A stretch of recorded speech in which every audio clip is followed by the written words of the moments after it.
You already know that Washington State wants to ban you from fixing your own 3D printers, but this is a different bill and far worse.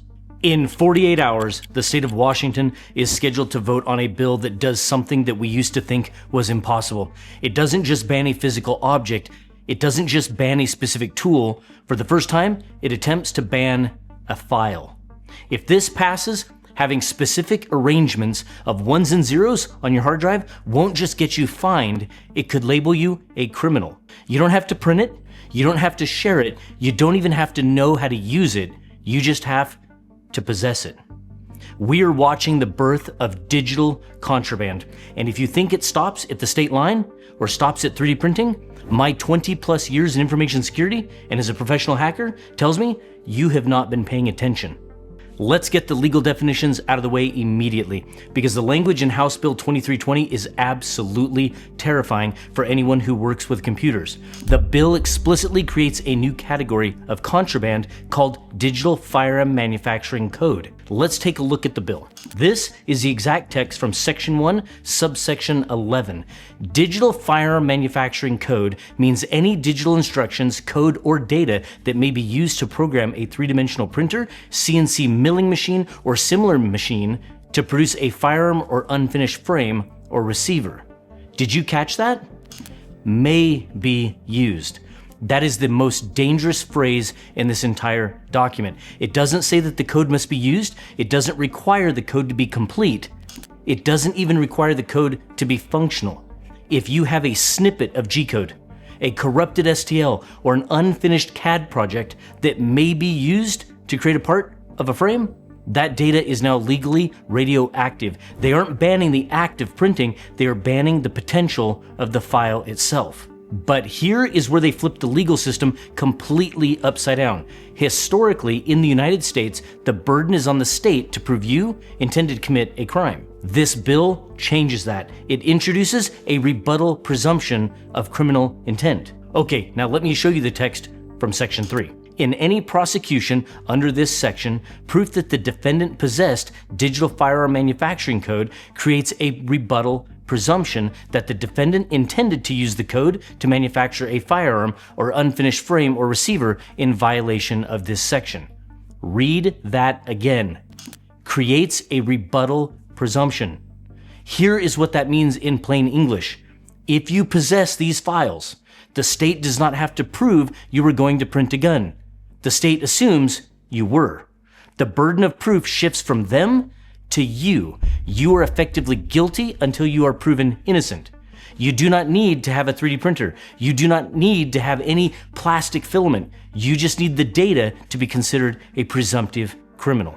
Let's play this out in the real world, because this is where it gets dystopian. Let's say that you are a privacy advocate, a researcher, or you're just a guy with a public email address. Someone sends you an unsolicited email. Attached to that email is a zip file containing these prohibited STLs. Your email client automatically downloads it. The attachment is on your computer.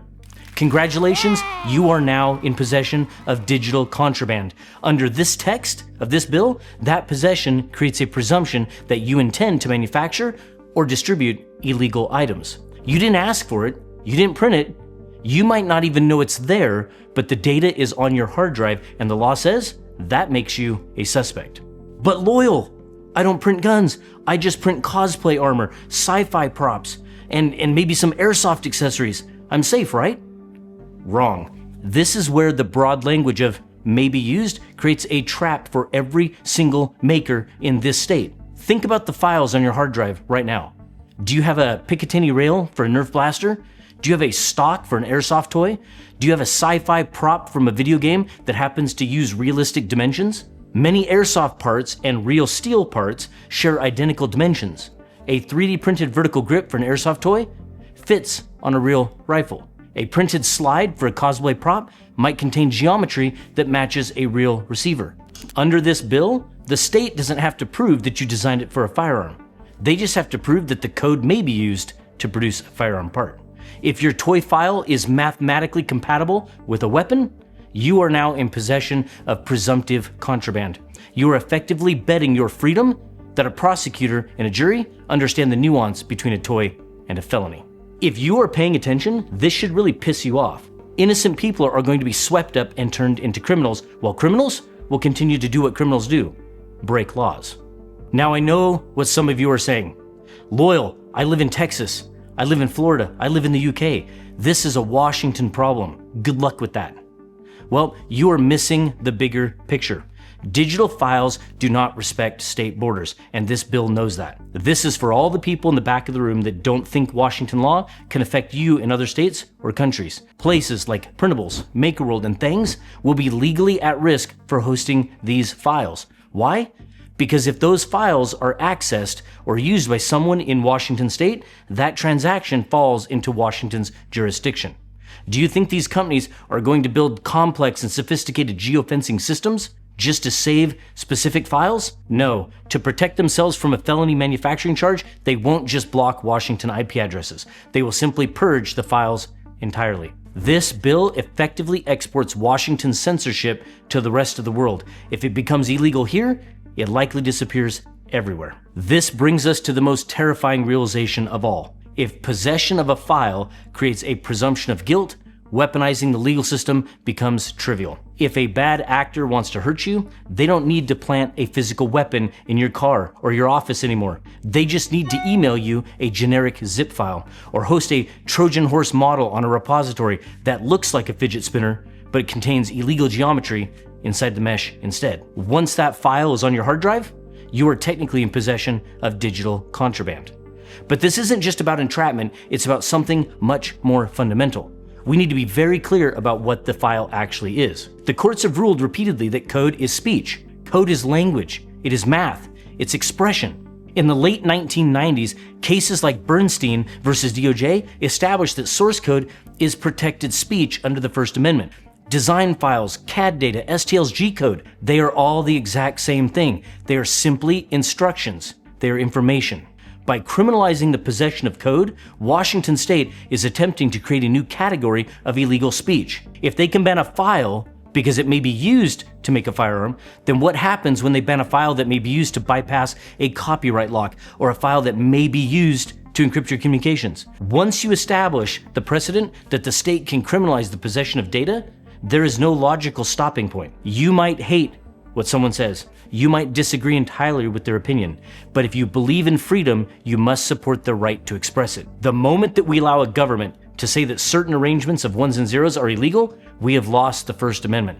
You can agree or disagree with the content of a file, but we must all stand up and defend the right to speak in binary. On the 4th, this bill is scheduled for a vote to move it out of committee. This is not a drill.